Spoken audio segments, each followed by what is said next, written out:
We're going to jump into compression. Excuse my cold. Um, Compression, I would say, is one of the more difficult things to hear, and hopefully, at least, we'll get an understanding of what it's supposed to do, how to do it, and we'll listen to some examples. So, what is a compressor? A compressor is, or compression, is the process of reducing the dynamic range. Now, dynamic range, this image kind of shows it, is, the distance or the range between the highest points of amplitude and the lowest points of amplitude in a signal. We can talk about it in the context of genres of music, music that starts off very quietly, acoustic music, for example, classical music, but then can really build in intensity. That has dynamic range, but signals themselves, a bass, a drum, have louder and quieter parts. So compression aims to reduce that distance, giving you a more solid and consistent signal. And the way that it does that is by attenuating, pushing down on the louder parts, giving a sense of a boost to the overall signal, including the quieter sections.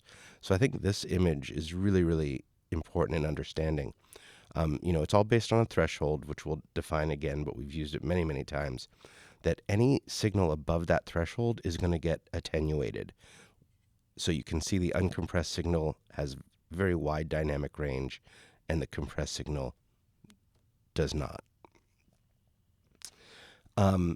So we're going to look primarily at the Dyne 3 compressor, as well as I think it's called the BF76, which is an 1176 sim. So the common parameters across all compressors are threshold, that point at which the compressor is going to go to work. The ratio is really, really important. That is essentially the strength of the compression once it's triggered. So again, a ratio of 2 to 1 means that once that signal goes above the threshold by 2 decibels, it's going to get knocked down by 1 or 1 decibel above that threshold. 8 decibels would become 4. So 8 above becomes 4 above. Or, plus 8 becomes plus 4. Now, the higher the ratio, the more attenuation that's happening. This image attempts to show that. Let's see if I can zoom in a little bit. So, a 1-to-1 ratio is essentially no compression. So once the signal goes above the threshold, nothing happens. 2 to 1, we're down by 1 decibel. 4 to 1,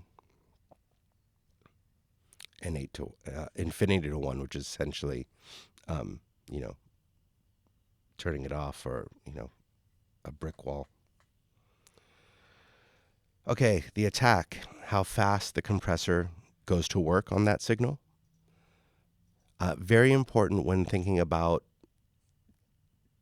high transient sounds like drums, because if you hit a drum too quickly, you're gonna hit that attack, that transient, which will soften the sound of the drum, which is not necessarily what we want.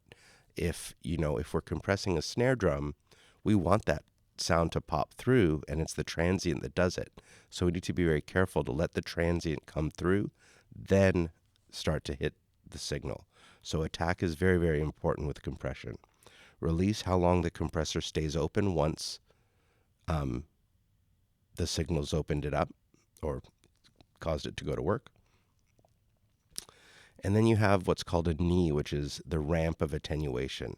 So you can kind of hit it very hard, or you can have more gradual attenuation, which for more sustained sounds like vocals could be what you're looking for. We'll come back and talk about why use a compressor. I want to look at a couple of things that I did here. Now, on the track, I did put compression on a lot of different things, like almost everything. We may not look at all of them, but I want to start with the bass. And what I tried to do is show what happened to the bass in different things that I did. So this is the original bass track. I'm going to loop a section of it. Jacob, I'll call you out right now. I'm sure this is not the most pleasant thing. Although it's fine. Okay, so we can see that there's points, at which the string is hit that they're louder, and that's fine. It's natural. So in using this compressor, that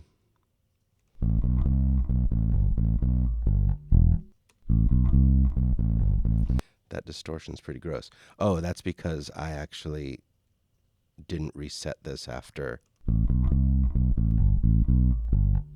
doing some tests. Okay, so I decided to go with a 5-to-1 ratio, a medium attack, I would say, and a fairly medium release. Threshold I set kind of by moving this up and down. I was aiming for about 5 decibels of attenuation. So we're looking at this orange light pushing down. We'll talk about the gain knob in a second. It's very, very important. Uh-oh, crashola.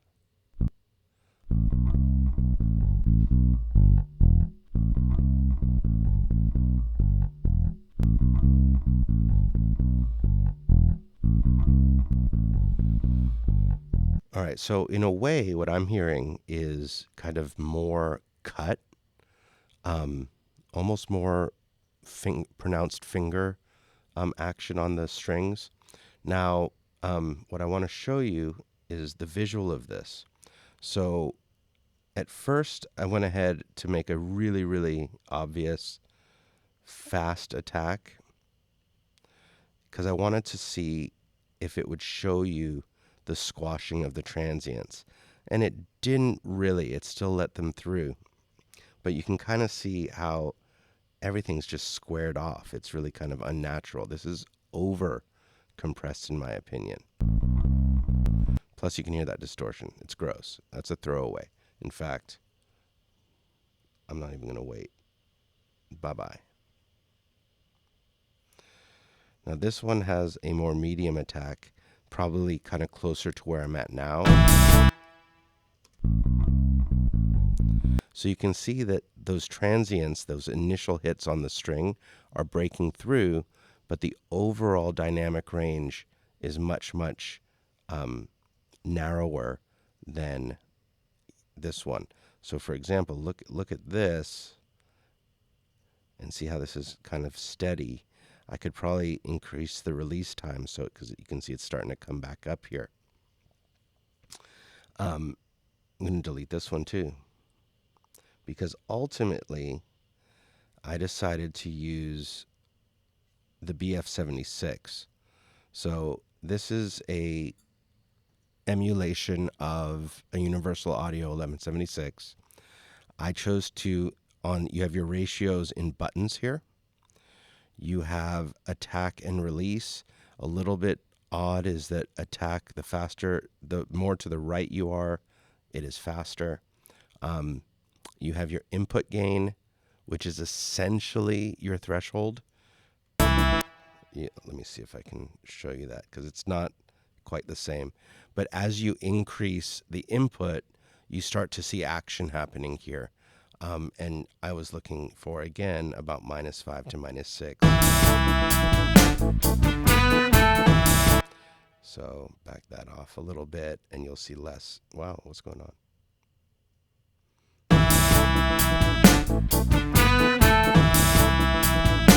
And the more you see this go down, it's because, there are these louder hits.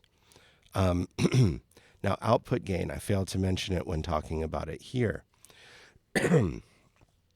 Because a compressor is going to quiet the overall signal, what you want to do is bring your output gain up so that the overall compressed sound is equal to what went into the compressor.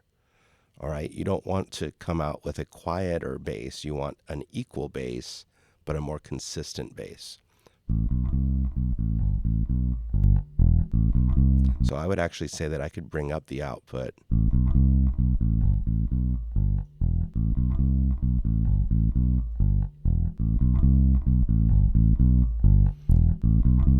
I don't like my trackpad right now.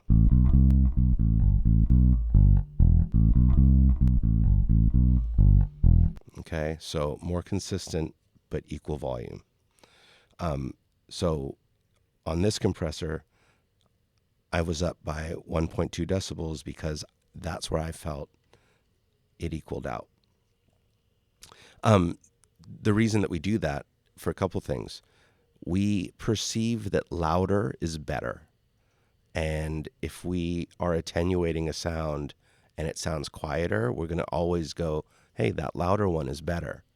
But not necessarily more consistent, which is what we're looking for. We're trying to tame the dynamics of these signals. All right, so I'm getting rid of my committed version so that you could see them. I do want to show you one more, though, because it was very, very obvious on the drum. So I decided to also compress my kick drum. And if you can see, there are some hits that are really, really loud and some that aren't. Note about velocity when you're programming in MIDI. This is human playing.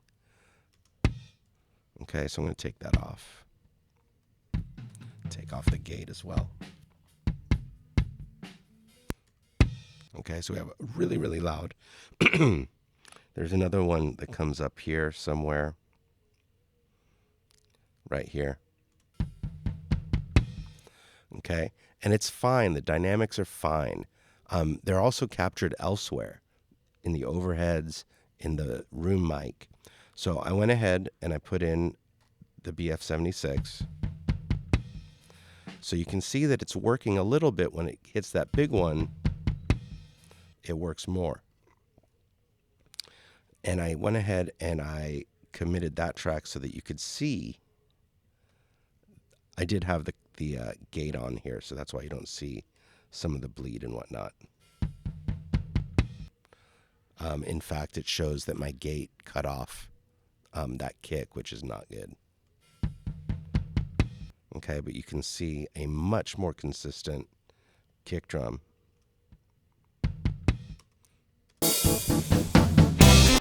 Okay, which again, do we want that? Do we not? And that's a conversation to have. It's absolutely valid. I'm going to delete that so I don't have to look at it again. So what else did I compress? I did put some compression on the snare drum. I think this one worked pretty well.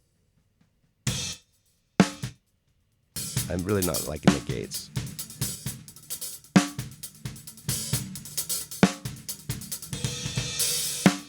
Okay, again, just to give us more consistency, not squashing it in any way. I put a little bit on the overheads, but really light.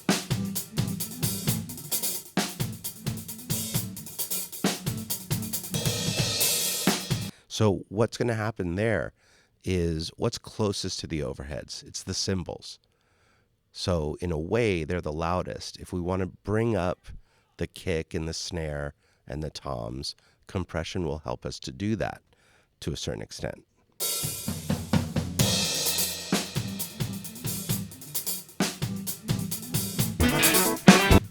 Same thing.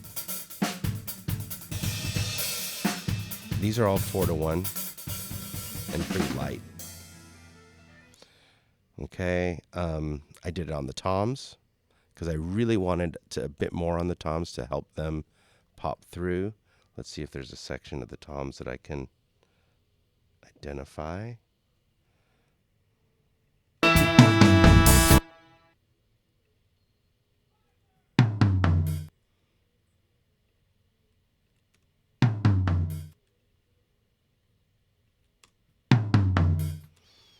Okay. I think that worked okay.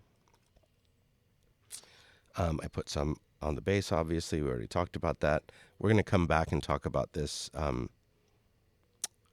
track that has compression on it. I did not put any compression on the guitar, although I am toying with it, especially on Sean's section here, because he plays that lead. Let's see if I can quickly do this in a way that helps without having to think about it too much.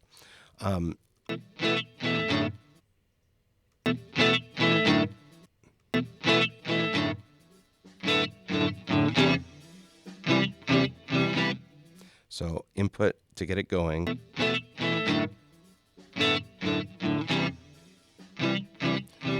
I just want these to kind of cut and be the same volume. Now, these quieter parts aren't getting hit. Now, do I go crazy and try and hit them? Probably not. Because what else are you doing when you're compressing? Listen right now. So this is over compressing, trying to go for these quiet parts. Listen.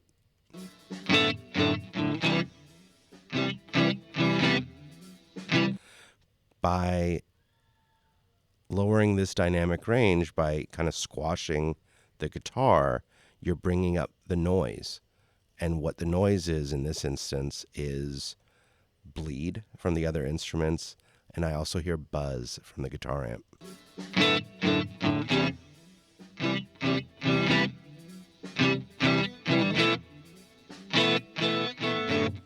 All right, so I'm going to abandon that for now. Yeah, so that's about, everything I've done in terms of compression so far. When we talk about mastering, we'll talk about a little bit of compression there as well. But the key is to understand what compression is, how it works, and when to do it. So why use a compressor? We want to help create consistency in signals. That's one reason. And it helps to kind of place them in the mix if they're more consistent. Think about using volume automation across a whole song just for one part, and you want your bass to be just the same volume all the time. Compression kind of acts that way. Now, when not to use a compressor, if you want those dynamics. So you don't want to kill dynamics that you want to have. So classical music, jazz, acoustic jazz especially, we might use a little bit just to kind of, tame things, but not to really create a completely new signal. A rock vocal often will be compressed a lot. I have used The Weeknd, not rock obviously, but I've used The Weeknd a lot as an example because he sings in that falsetto. And my opinion, I haven't really read it anywhere, but I'm pretty confident about this, is that compression really helps to kind of tame that vocal and control it and be able to put it up in our face where it is. It's not just riding the gain and putting the volume up. Too much compression can, just kill the life, take the life out of a signal or a song or the dynamics of a song. So really, it's about what you're trying to achieve. The genre is really important, and what you're given. So not all kick drums necessarily need compression. It is a case by case basis, 100%. All right, compression.